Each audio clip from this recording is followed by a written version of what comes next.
여러분 즐거운 명절을 보내셨나요? 예, 많이 안 보내신 것 같아요. 저는 이제 한국에 와서 두 번째 명절을 보내게 되는데요. 추석 명절을 보내는데 처음에는 오자마자 추석 명절이라서 잘 몰랐거든요. 근데 이번에 추석 명절 이렇게 보내면서 참 좋더라고요. 더도 말고 덜도 말고 한가위만 같아라 하는 말이 어떤 것인지 좀 알겠더라고요. 올 가을 추석은 참 좋았던 것 같습니다. 날씨도 언제 그랬냐는 듯이 더위가 사라지고 신선한 그 선선한 바람이 불어오고 너무 좋았고, 또 100년 만에 가장 큰 보름달을 볼 수 있어서 참 좋았습니다. 여러분 혹시 어제 밤에 보름달 보셨나요? 보름달 봤는데 정말 너무 뚜렷하고 선명하고 이뻐서 너무 좋더라고요. 여러 가지 서로 다른 그런 각자의 상황들이 있었겠지만 그래도 제가 이렇게 추석 밤에 이렇게 다니면서 보니까 사람들의 모습이 그렇게 즐겁고 행복해 보일 수가 없었습니다. 그래서 추석 명절이 참 좋은 날이구나.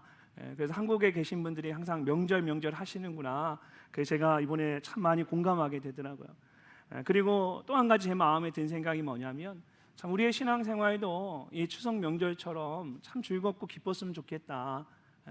예수 믿고 구원받아서 신앙생활 하는데 우리 매일매일의 신앙생활이 명절처럼 정말 기쁘고 즐거운 시간이 되면 얼마나 좋을까, 그런 생각을 하게 되었습니다. 오늘 본문 말씀을 보게 되면 베드로와 고넬료에게 그런 아주 즐거운 모습이 보여지고 있습니다. 베드로가 가이사랴에 있는 고넬료의 집에 도착을 해서 그와 그의 가족들에게 복음을 전했지요. 말씀을 보면 그런 그들의 모습이 굉장히 활력이 있고 즐거워 보입니다. 특별히 우리가 읽은 이 본문 말씀 다음에 나오는 그 말씀들을 계속해서 읽어보면, 이전에 예수님의 제자들이 예루살렘에서 함께 모여서 기도할 때에 그들에게 성령이 임했던 것처럼 놀랍게도 이 고넬료와 그곳에 있던 사람들에게도 그런 동일한 성령이 임하는 것을 볼 수가 있습니다. 그리고 그것을 보는 이 베드로에게도 큰 감격과 기쁨이 있었습니다. 47절과 48절 말씀을 보십시오. 이에 베드로가 이르되 이 사람들이 우리와 같이 성령을 받았으니 누가 능히 물로 침례를 베품을 금하리요 하고 명하여 예수 그리스도의 이름으로 침례를 베풀라 하니라. 베드로가 이방인 고넬료와 그의 가족들에게 침례를 베풀라고 담대히 선포를 합니다. 베드로의 마음 가운데 그만큼 큰 기쁨과 확신이 있었던 거죠. 지금 고넬료의 가족들과 함께 만난 그 자리가 베드로의 마음 가운데 너무 좋았던 겁니다.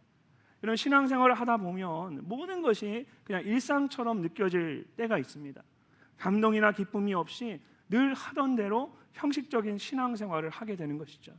기쁨을 가지고 막 즐겁게 신앙생활을 해야 하는데 그렇게 잘 안 되는 겁니다. 어떻게 하면 우리가 오늘 본문 말씀에 나오는 이 베드로와 고넬료처럼 정말 기쁨으로 즐겁게 신앙생활을 잘 할 수 있을까요? 먼저 우리에게 이 신앙생활에 대한 간절함이 있어야 합니다. 우리에게 간절함이 있어야 돼요. 어떤 일을 할 때에 간절함이 있는 사람과 그렇지 않은 사람을 보게 되면 그 모습과 결과가 다르다는 것을 보게 됩니다.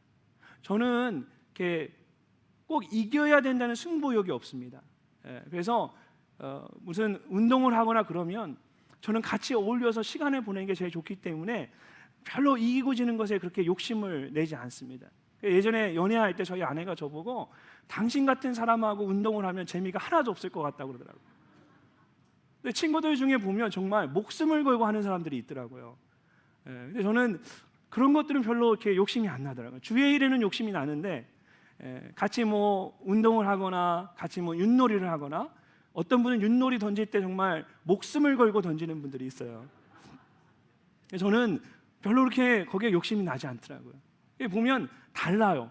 정말 목숨을 걸듯이 간절함을 가지고 막 그 일에 온 힘을 다하는 사람과 그냥 설렁설렁 하는 사람하고 그 모습이 다 다릅니다. 근데 신앙생활도 마찬가지입니다. 간절함이 있는 사람과 또 그렇지 않은 사람의 모습이 서로 같을 수가 없습니다. 똑같은 신앙생활이 되지 않아요.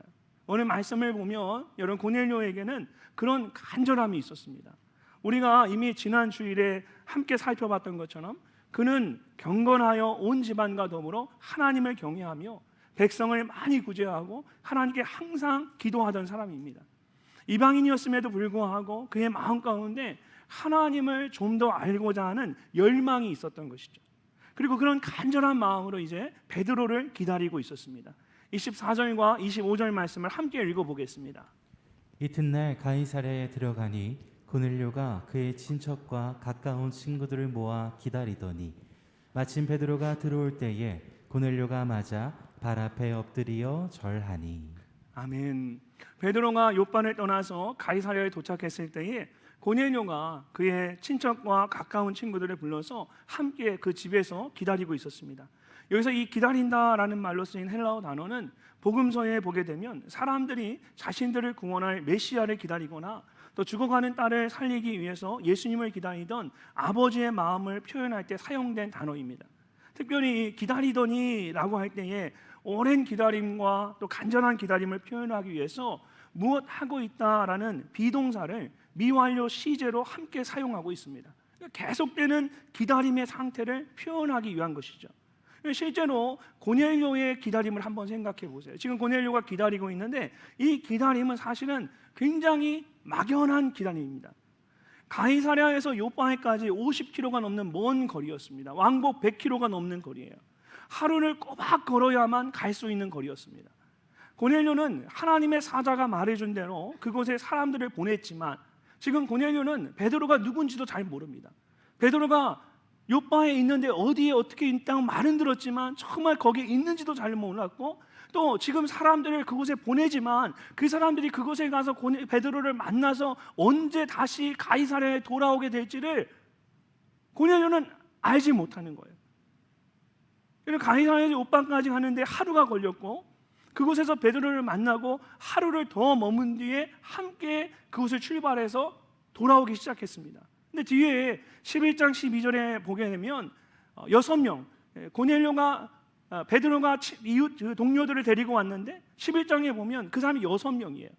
6명과 또 고넬료가 보낸 3명과 베드로까지 합치면 10명이 있는 대인원이 지금 움직이는 거예요. 그러니까 3명이 요빠에 갈 때는 3명이 단촐하게 쫙 갔는데 이제 10명이 되는 인원이 다시 와야 되니까 오는 길에 한 번에 오지를 못하는 거예요. 오면서 우여곡절이 있어서 이제 요빠와 가이사랴 중간에 하루를 더 자야만 했습니다. 그렇게 사흘이 지나서야 가이사랴에 있는 고넬료의 집에 도착을 하게 된 것입니다. 그런데 고넬료가 그때까지 한치의 흐트러짐 없이 계속해서 베드로를 기다리고 있었던 거예요. 기다리고 있었다라는 거예요. 어떻게 이렇게 인내하면서 기다릴 수 있었을까요?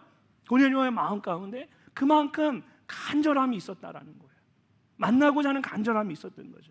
그가 혼자 기다리지 않고 그의 가족들과 가까운 사람들을 다 불러서 함께 기다렸다는 것을 보면 그가 이 일을 얼마나 중요하게 간절하게 여기고 있는지를 우리가 알 수가 있습니다. 또 25절 말씀을 보면 마침 베드로가 들어올 때에 라고 되어 있죠. 마침이라는 말이 영어로 보면 immediately예요. 계속해서 기다리고 있다가 베드로가 문턱을 넘어 들어오는 것을 보는 그 순간 immediately 즉시 뛰쳐나간 거예요. 이 고넬료의 마음 가운데 베드로가 오기만을 기다리고 있었던 거죠. 여러분 무릎을 꿇고 그를 맞이했습니다. 한번 생각해 보세요. 로마 군대의 백부장이었던 고넬료가 식민지의 백성이었던 베드로를 무릎을 꿇고 맞이했다라는 것은 정말 이것은 놀라운 일입니다. 이걸 하나만 봐도 고넬료의 마음이 얼마나 간절하고 진지했는지를 알 수가 있습니다. 베드로가 여러 사람들이 모인 것을 보고 어떻게 이방인인 너희들이 유대인인 나를 초청했느냐라고 물었습니다. 그러자 고넬료가 있었던 일을 쭉 설명을 합니다. 그리고 33절을 보면 이렇게 말합니다. 우리 함께 한번 읽어보겠습니다. 내가 곧 당신에게 사람을 보내었는데 오셨으니 잘하였나이다. 이제 우리는 주께서 당신에게 명하신 모든 것을 듣고자 하여 다 하나님 앞에 있나이다.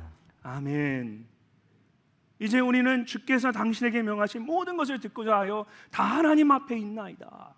이 마지막 말씀이 굉장히 은혜가 되더라고요. 다 하나님 앞에 있습니다.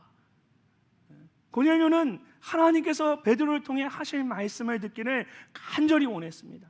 다 하나님 앞에 있나이다 라는 말씀을 보면 그들이 얼마나 간절한 마음으로 하나님 앞에 서 있는지를 알 수가 있습니다.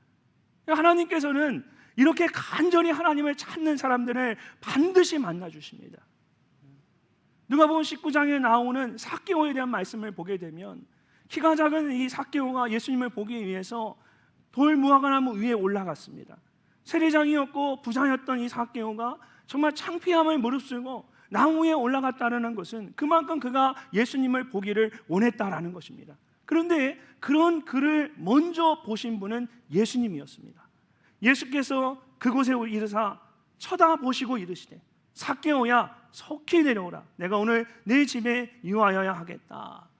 쳐다보셨다라는 말은 주목하여 바라보셨다라는 뜻입니다. 삭개오가 열심히 나무 위에 올라가고 있을 때에 예수님께서 이미 삭개오를 주목하여 바라보고 계셨습니다.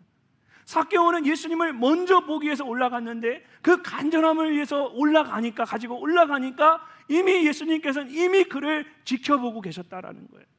그리고 직접 그를 부르셨습니다. 또 예수님께서 여리고성을 지나가실 때에 앞을 보지 못하는 소경 바디메오가 길가에 앉아 있다가 사람들로부터 예수님이 지나가신다라는 그 소리를 듣게 되었습니다. 그래서 그가 예수님을 만나고자 하는 마음으로 크게 소리를 지릅니다. 다윗의 자손 예수여 나를 불쌍히 여기소서. 주변에 있던 사람들이 너 왜 이렇게 시끄러워? 잠잠해, 조용해, 막 꾸짖으며 막 책망하고 무안을 주고 막 이러는 거예요. 근데 그가 더 큰 소리로 다윗의 자손이여 나를 불쌍히 여기소서라고 외쳤습니다. 그러자 예수님이 가던 길을 멈추어 서서 그를 부르라고 말씀하십니다. 가던 길을 멈춰 서서 그를 부르십니다. 그리고 그에게 묻습니다. 내가 너에게 무엇을 해주기를 원하느냐? 보기를 원한다라는 그 말을 듣고 그를 보게 하시고 그로 하여금 예수님과 함께 동행하도록 초청하십니다. 이처럼 하나님께서는 간절함을 가지고 나오는 자를 만나주시고 은혜를 베풀어 주십니다. 마태복음 5장 6절에서 예수님께서는 의에 줄이고 목마른 자는 복이 있나니 그들이 배부를 것이다 라고 말씀하셨습니다. 간절함이 있는 사람에게는 뭔가를 주고 싶습니다. 그리고 그런 간절함이 있는 사람은 정말 작은 것에도 진심으로 감격하고 기뻐합니다. 신앙생활을 기쁨으로 잘하려면 우리에게 그런 간절함이 있어야만 합니다. 예배를 드릴 때에, 말씀을 들을 때에, 하나님을 섬길 때에, 이런 신앙생활의 매 순간마다 고넬료와 같이 하나님을 갈망하고 하나님 앞에 서는 간절함이 있어야 합니다. 예배를 드리는데 느긋하게 지나도 천천히 걸어 들어오는 사람하고 예배 전에 미리 와서 자리를 잡고 말씀을 읽고 예배를 준비하면서 시계를 바라보면서 이제 10초 남았다, 9초, 8초, 7초, 5초, 2초, 1초 기다리는 사람하고 어떻게 예배에 받는 은혜가 같을 수가 있겠어요? 제가 지난주에 어떤 청년이 수요일 저녁 예배에 막 뛰어오는 모습을 봤어요. 예배가 아직 시작되지 않았는데도 그 청년이 제 옆을 지나서 막 뛰어가더라고요. 예배를 드리러. 그 모습이 저는 너무 감사하더라고요. 저와 여러분에게 그런 하나님을 갈망하는, 하나님 앞에 서는 그런 간절함이 있기를 주의 이름으로 축복합니다. 두 번째로 신앙생활을 잘하기 위해서는 깨달음이 있어야 합니다. 깨달음이 있어야 돼요. 이런 신앙생활은 어쨌든 하나님을 알아가는 거예요. 영적인 비밀을 깨달아가는 거예요. 하나님에 대한 그런 영적인 깨달음이 반드시 있어야 합니다. 그래야 기쁨으로 신앙생활을 잘할 수가 있습니다. 근데 베드로에게는 그런 깨달음이 있었습니다. 자, 28절과 29절 말씀 함께 읽어보겠습니다. 이르되 유대인으로서 이방인과 교제하며 가까이 하는 것이 이범인 줄은 너희도 알거니와 하나님께서 내게 지시하사 아무도 속되다 하거나 깨끗하지 않다 하지 말라 하시기로 부름을 사용하지 아니하고 왔노라. 묻노니 무슨 일로 나를 불렀느냐. 아멘. 여기서 말하는 이방인들은 유대인이 아닌 다른 모든 사람들을 말하는 것입니다. 유대인들은 그들이 정결법을 모르기 때문에 부정하다라고 여겼습니다. 그래서 같이 교제를 하거나 또 특별히 식사를 함께 나누는 것은 절대로 하지 않도록 했습니다. 그런데 하나님께서 환상을 통해서 베드로에게 아무것도 부정하거나 더럽다고 말하지 말라고 말씀하신 겁니다. 근데 우리가 가진 성경에는 하나님께서 내게 지시하셨다라고 되어 있지만 사실은 원어 그대로 번역을 하면 하나님께서 내게 가르치셨다라는 뜻입니다. 하나님께서 내게 가르치셨다. 하나님께서 그렇지 않다라는 것을 내게 가르쳐 주셨습니다. 또 그 다음 29절에 부름을 사양하지 아니하고 왔노라 라고 했을 때 이 부름도 수동태로 되어 있습니다. 그러니까 고넬료가 베드로를 초청한 것이 아니라 하나님께서 베드로로 하여금 가도록 보내셨다라는 뜻입니다. 베드로는 유대인이기 때문에 이방인들과 교제할 수 없다라고 생각했습니다. 만약 하나님께서 그에게 가르쳐 주지 않으셨다면, 새롭게 깨닫게 해주지 않으셨다면, 또 고넬료가 인간적인 이유로 자신을 초대했다면 당연히 오지 않았을 것입니다. 베드로가 고넬료의 초청을 받아들이고 온 것은 이것이 고넬료가 아니라 하나님께서 자신을 보내신 것이다 라는 깨달음이 있었기 때문에, 확신이 있었기 때문입니다. 베드로에게는 그런 귀한 깨달음이 있었습니다. 계속해서 베드로는 새로운 것들을 깨닫고 있어요. 그래서 34절과 35절을 보면 이렇게 말합니다. 우리 함께 한번 읽어보겠습니다. 베드로가 입을 열어 말하되 내가 참으로 하나님은 사람의 외모를 보지 아니하시고 각 나라 중 하나님을 경외하며 의를 행하는 사람은 다 받으시는 줄 깨달았도다. 아멘. 다 받으시는 줄 깨달았도다. 베드로가 왜 고넬료의 집까지 그렇게 기쁨으로 찾아올 수 있었을까? 그의 마음 가운데 깨달음이 있었던 거죠. 하나님께서 그로 하여금 이방인들을 바라보는 새로운 시선을 열어주신 거예요. 그런 영적인 깨달음이 있었기 때문에 그 베드로가 확신 가운데 두려워하지 않고 기쁨으로 고넬료를 찾아올 수 있었던 거죠. 하나님을 경외하며 의를 행하는 것은 하나님을 사랑하고 이웃을 내 몸과 같이 사랑하는 것을 말합니다. 고넬료는 바로 그런 사람이었어요. 그리고 그렇게 하는 사람은 누구든지 모두 하나님께서 받으신다는 사실을 베드로가 깨닫게 되었다는 것입니다. 이것은 오늘날 우리에게는 당연한 것 진리이지만, 여러분 그 당시에 이 베드로에게는 정말 한 번도 생각해 본 적이 없는 새로운 놀라운 사실이었습니다. 한 번도 생각해 본 적이 없는 거예요. 하나님께서 환상과 말씀을 통해서 그런 놀라운 사실을 깨닫게 하신 것입니다. 그래서 그 다음 36절을 보면 베드로가 이렇게 고백합니다. 만유의 주 되신 예수 그리스도로 말미암아 화평의 복음을 전하사. 이 만유의 주와 화평의 복음을 보세요. 만유의 주라는 말은 예수님께서 유대인이든 이방인이든 모든 사람의 구주가 되신다라는 뜻입니다. 베드로가 그렇게 고백하는 거예요. 또한 화평의 복음은 하나님과 사람 사이에 깨어진 관계가 회복되었음을 의미합니다. 사람과 사람 사이에 있던 장벽들이 예수 그리스도로 인해 모두 허물어진 것입니다. 이것이 베드로가 말하는 화평의 복음입니다. 하나님이 베드로로 하여금 이 복음을 새롭게 깨닫게 해주신 거예요. 사실 베드로는 누구보다도 복음에 대해 잘 알고 있었습니다. 예수님과 함께 지냈고 예수님께 직접 그는 배웠습니다. 예수님이 떠나신 후에는 오순절 마가의 다락방에서 성령 충만함을 경험했고 나가서 담대히 복음을 전했습니다. 그가 복음을 전할 때마다 한 번에 수천 명이 회개하고 돌아오는 예수 믿는 놀라운 역사들이 일어났습니다. 아마 초대교회 성도들 중에 복음에 대해서 가장 정확하게 알고 있고 가장 많이 알고 있는 사람이 있었다면 바로 베드로였을 것입니다. 베드로는 이미 모든 것을 다 알고 있었습니다. 이렇게 예수 그리스도에 대해서 누구보다 다 많은 것을 알고 있었고 예루살렘 교회를 대표하는 영적인 지도자였던 베드로에게 새로운 깨달음이 있었다라는 것은 정말 놀라운 일입니다. 여러분 베드로에게는 그런 새로운 깨달음에 대한 기쁨이 있었습니다. 그런 기대가 있었던 거죠. 그래서 기쁨으로 고넬료의 집을 방문할 수 있었고 그들에게 복음을 전할 수가 있었습니다. 여러분 신앙생활의 묘미는 이렇게 하나님을 계속해서 알아가는 것에 있습니다. 날마다 새로워지는 거예요. 하나님에 대한 그 믿음과 깨달음이 자꾸 새로워지는 거예요. 마치 모든 것을 다 알고 있는 것처럼 하나님에 대해서 더 이상 알려하지 않는다면 그 신앙생활이 더 이상 행복할 수가 없습니다. 습관적으로 반복하듯 아무 기쁨 없는 형식적인 신앙생활을 하게 됩니다. 그렇기 때문에 신앙생활을 즐겁게 하려면 우리 안에 예수 그리스도를 알아가는 기쁨이 있어야 합니다. 날마다 주님을 알아가야 돼요. 빌립보서 3장을 보면 바울은 이것을 가장 귀하게 여겼습니다. 빌립보서 3장 7절에서 9절까지의 말씀 우리 함께 한번 읽어보겠습니다. 그러나 무엇이든지 내게 유익하던 것을 내가 그리스도를 위하여 다 해로 여길 뿐더러 또한 모든 것을 해로 여김은 내 주 그리스도 예수를 아는 지식이 가장 고상하기 때문이라. 내가 그를 위하여 모든 것을 잃어버리고 배설물로 여김은 그리스도를 얻고 그 안에서 발견되려 함이니. 아멘. 내 주 그리스도 예수를 아는 지식이 가장 고상하기 때문이라. 주님을 알아가는 것이 얼마나 기쁜지를 우리가 알아야 합니다.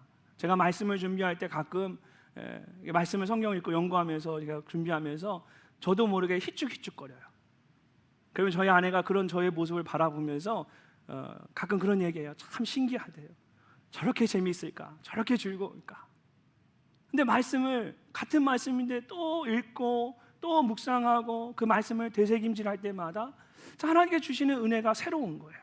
근데 그것을 알아가는 것이 한번 맛보니까 계속해서 그것이 가장 즐거운 일이 되는 거예요. 이런 마태복음 13장에 나오는 밭에 감추인 보화에 대한 비유를 한번 생각해 보세요. 밭에 감추인 그 값진 보물이 숨겨져 있는 것을 발견하게 되면 자신의 모든 소유를 다 팔아서 그 밭을 사려고 합니다. 2000년 전에는 지금처럼 은행이라는 게 없어서 사람들이 값진 보물과 같은 것을 땅속에 몰래 묻어두었어요. 자기 밭에 묻어두은 거죠. 근데 이런 사람들이 전쟁이 나와서 나갔다가 거기서 전사하거나 어떤 이유로 옮겨가고 또 사라지게 떠나가게 되면 그 땅속에 묻혀진 그런 보물들이 굉장히 많았던 거예요. 근데 농부가 농사를 짓다가 그 밭에 보물이 숨겨져 있는 걸 발견했어요. 자기의 전 재산을 팔아 그 밭을 사기로 작정합니다.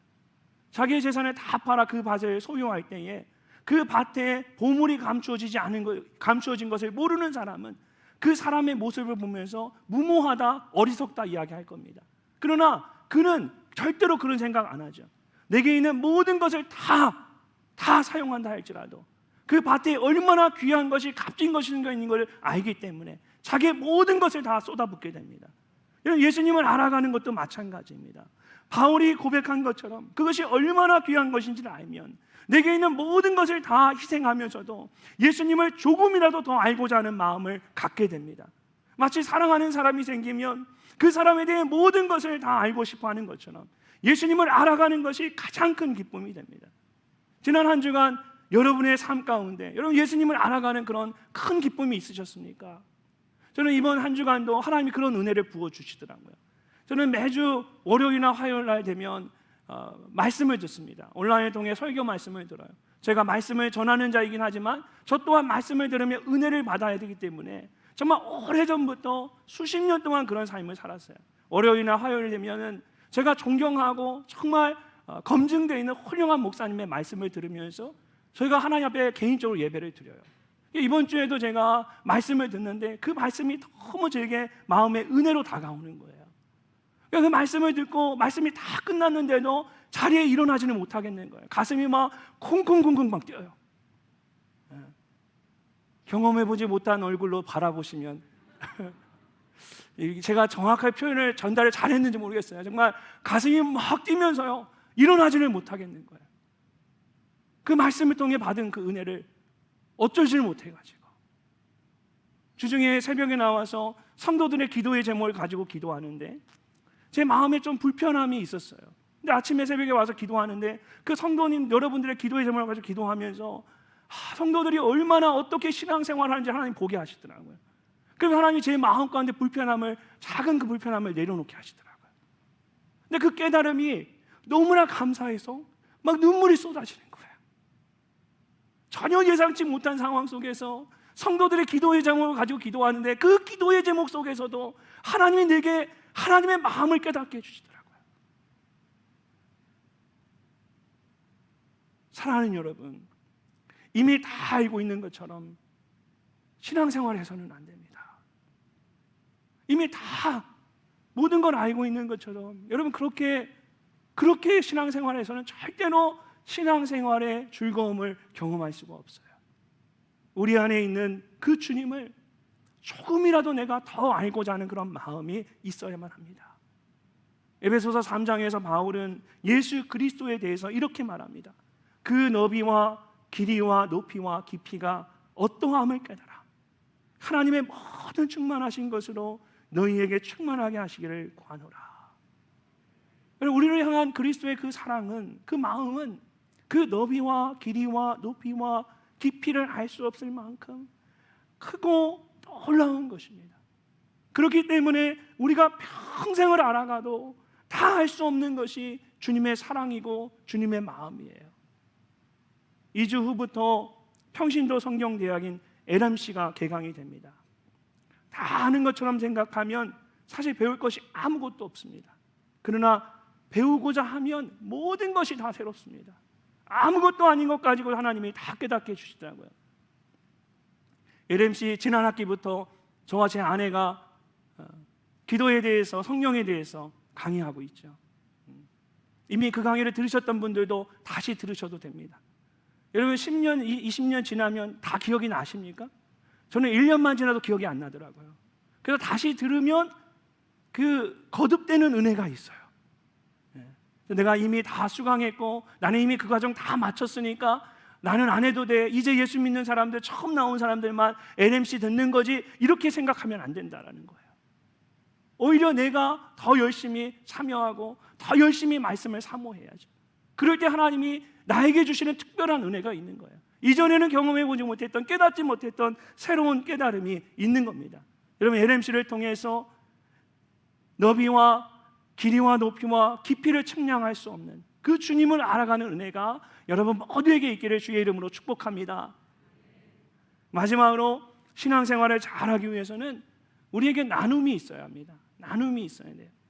오늘 말씀을 보면 베드로와 고넬료에게는 영적인 간절함이 있었고 깨달음이 있었습니다. 이것이 그들의 신앙생활을 새롭게 했고 기쁨이 가득하게 했습니다. 근데 오늘 말씀은 여기서 끝나지 않습니다. 오늘 말씀을 길게 읽었죠. 길게 읽은 이유가 있습니다. 여러분 여기 한 가지 더 그들 가운데 나타나는 중요한 모습이 있어요. 그것은 예수 그리스도를 나누고 전하는 삶의 모습이에요. 베드로는 예수님께서 두루 다니며 전하셨다라고 말합니다. 그리고 자신들이 그 일의 증인이라고 말합니다. 그러면서 마지막 42절과 43절에서 아주 중요한 말을 하고 있습니다. 우리 함께 한번 읽어보겠습니다. 우리에게 명하사 백성에게 전도하되 하나님이 살아있는 자와 죽은 자의 재판장으로 정하신 자가 곧 이 사람인 것을 증언하게 하셨고 그에 대하여 모든 선지자도 증언하되 그를 믿는 사람들이 다 그의 이름을 힘입어 죄 사함을 받는다 하였느니라. 아멘. 우리에게 명하셨고 증언하게 하셨다라고 있는데, 자, 누가 명령하신 것일까요? 예수님께서 직접 그에게 명령하신 것입니다. 무슨 말입니까? 자신이 이곳에 온 이유가 단지 환상 때문만이 아니라는 것입니다. 예수님께서 전하라고 명령하셨기 때문에, 말씀하셨기 때문에 그 말씀을 따라 복음을 전하기 위해서 고넬료의 집을 찾아온 겁니다. 이처럼 신앙생활의 핵심은 예수님의 말씀을 따라 복음을 전하는 데 있습니다. 그것이 가장 큰 기쁨이 되어야 합니다.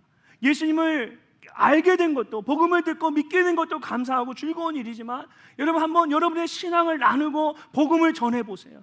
그걸 통해 받는 기쁨이 이루 말할 수가 없습니다. 만약 베드로가 예수님의 말씀에 순종하지 않았다면 어떻게 되었을까요? 이방인이었던 고넬료와 그의 가족이 구원받는 것을 보지 못했을 것입니다. 무엇보다 그가 예루살렘 교회에 보고한 것처럼 하나님께서 이방인에게도 생명 얻는 회개를 주셨다는 사실을 깨닫지 못했을 것입니다.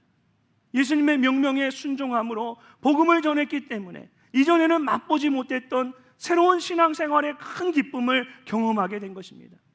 지금까지 나누었던 사도행전의 말씀들을 생각해 보면 초대교회 공동체 안에 공통적으로 드러나는, 그냥 자연스럽게 나타나는 그런 모습이 있습니다.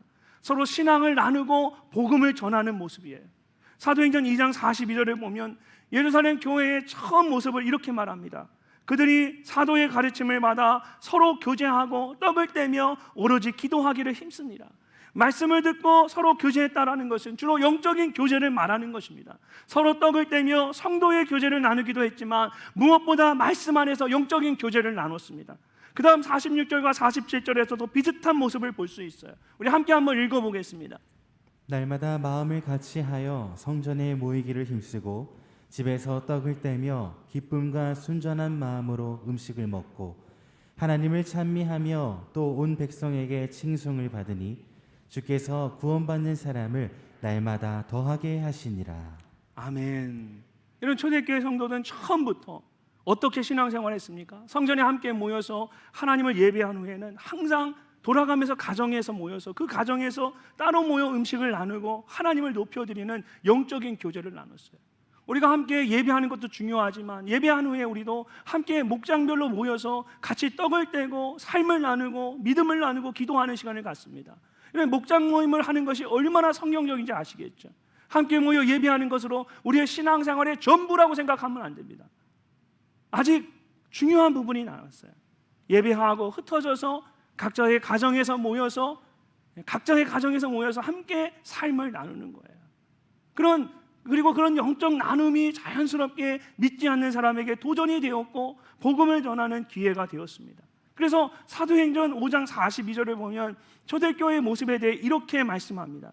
그들이 날마다 성전에 있든지 집에 있든지 예수는 그리스도라고 가르치기와 전도하기를 그치지 아니하니라. 신앙을 나누고 그것을 전하는 것이 그냥 초대교회 성도들에게는 아주 자연스러운 것과 같았습니다.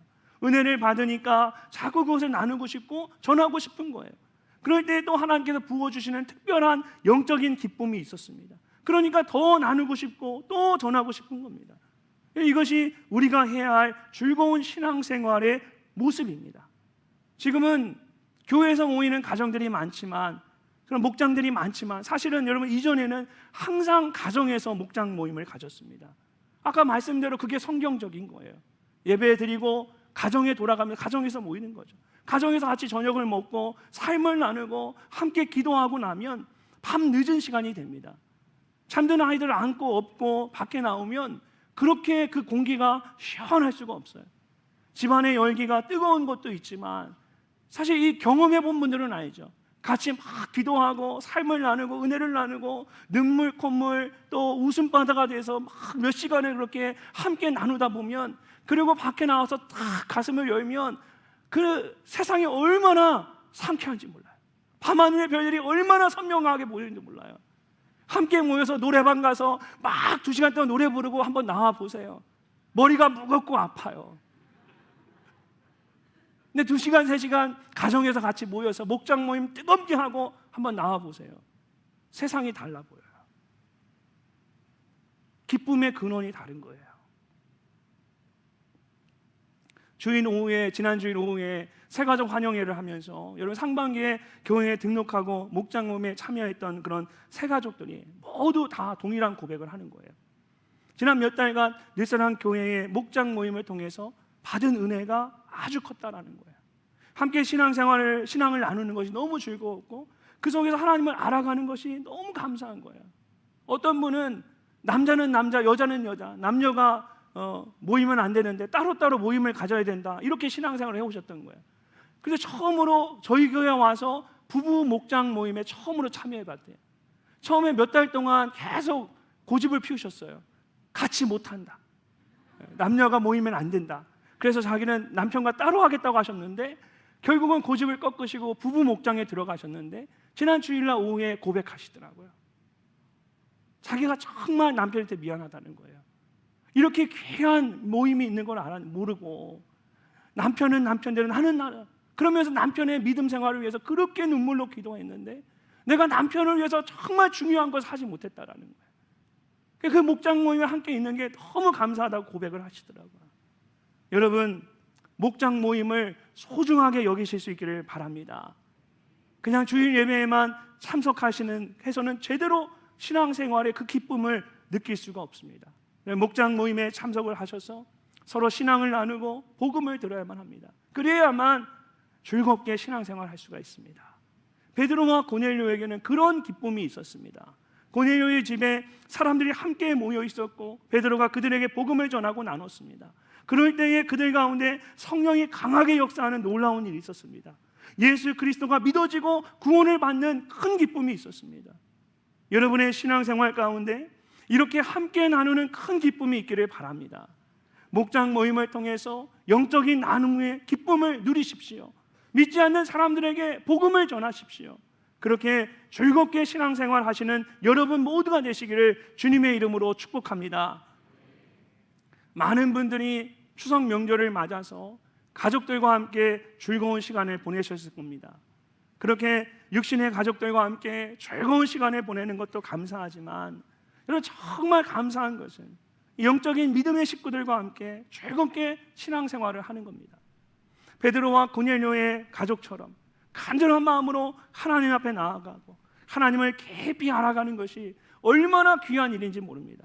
그렇게 성령 충만한 가운데 서로의 신앙을 나누고 믿지 않는 사람에게 복음을 전하는 것보다 더 기쁜 일이 어디에 있겠습니까? 저는 우리 늘사랑 교회가 그런 믿음의 공동체라는 것이 참 감사합니다. 지난 추석을 보내면서 함께 모인 가족으로 인해 감사했지만 또한 함께 하나님을 섬기고 예배하는 이 믿음의 가족들로 인하여, 이 늘사랑 식구들로 인하여 제 마음에 정말 하나님에 대한 감사가 넘쳤습니다. 여러분과 함께 하나님을 간절히 찾으며 알아가는 것이 저는 너무나 즐겁습니다. 그리고 그것을 함께 나누는 가운데 우리 안에 성령의 그 임재하심을 함께 누릴 수 있다는 것이, 그것을 공감하고 공유할 수 있다는 것이 얼마나 감사한 일입니까? 더도 말고 덜도 말고 한가위만 같다라고 말하는데, 저는 우리 늘사랑 공동체가 더도 말고 덜도 말고 그냥 지금과 같이 이렇게 이 모습 그대로 갔으면 좋겠습니다. 하나님을 알고자 하는 그 갈망함을 가지고, 간절함을 가지고 하나님을 향해 계속해서 나아가고 예배하는 가운데, 함께 삶을 나누는 가운데 성령의 우리 가운데 임재하심을 느끼고, 그렇게 신앙생활하는 것이 얼마나 즐겁고 감사한 일입니까? 여러분, 우리 예수 믿고 구원받아서 주님의 몸된 교회를 섬길 때, 신앙생활할 때 그렇게 즐겁게 신앙생활하시는 저와 여러분 되시기를 주님의 이름으로 축복합니다.